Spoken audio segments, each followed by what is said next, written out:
welcome Linda Conroy today. Linda is our local herbalist, herb educator, and community organizer, and I believe many more things. Hopefully you will tell us more about that. So welcome, Linda. Okay.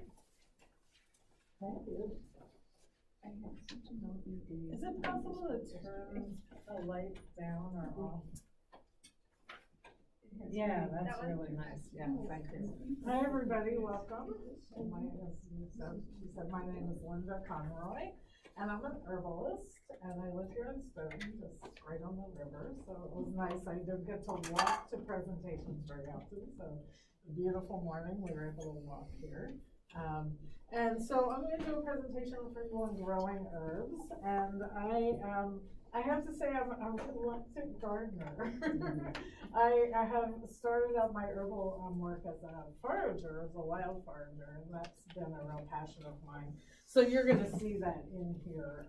It's hard for me to not talk about the wild plants. And a lot of times they're coming up in our gardens anyway, so it's really nice to know how to incorporate them in addition to growing herbs. And so I'm going to talk about growing culinary herbs, growing medicinal herbs, and just how I like to go about doing it. Because as you all know, as your garden club, there's many ways to garden. And I tend to be very focused on things like sustainability and permaculture and approaches to gardening that work with the land, utilizing organic mass to fertilize my garden. I raise rabbits, for example, and they are the best fertilizer on the planet. Speak up a little bit? Yeah, okay. I will. So like I said, I raise rabbits, and they're my garden fertilizer. They do a really, really good job. I had this tomato plant in one of my garden boxes last year that looked like it was on steroids. It was a cherry tomato plant, but it was the biggest cherry tomato plant I've ever seen. It was like a little tree. So rabbits, if you have rabbits, or if you want rabbit poop, come to my house because I have more than I can use. They're like pooping machines.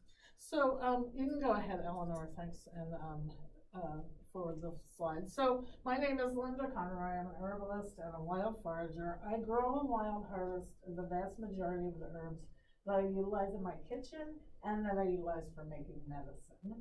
And so the herb I'm picking here, does anybody know what that is in the slide? Anybody recognize it? It's actually, you probably recognize it. Hypericum. Hypericum perforatum, which is St. John's wort. And I do wild forage it, but I also like to grow a little bit in my yard as well. And actually, we were just talking about the prairie that grows over by the disc golf course.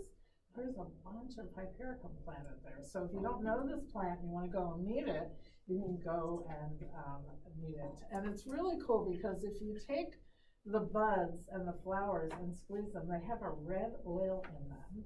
And so it's almost like magic. You have this yellow flower but red oil that gets on your fingers when you touch this plant. So you can go ahead and forward the slide. So why grow herbs? I always like to ask that question. Like, why would you want to grow them? So obviously for culinary purposes, we have a lot of herbs that we can add into our food, for spices. And a lot of times I'll work with people because I also make herbal products and cosmetics and things like that. And a lot of people will say, well, I can only eat so much of this stuff. So then what else do you do with it? So that's part of what I'm going to talk about through my talk is not only how do you grow them, but what do you do with them? Because that's always a question. But for the medicine chest, that's another reason. And simply mint is a great herb to grow because it's a great herb for calming an upset stomach. So medicinally, it's really nice. But of course, it's a culinary herb. And all of these herbs you're going to hear me talk about, you can put in salads. So adding a little mint to your salad is really nice. Adding some parsley to your salad. Any of the things that you're growing. And a lot of the flowers that you grow are edible, and they're really nice sprinkled on top of your salads. And people think you're pretty nifty when you sprinkle beautiful flowers on top of your salads.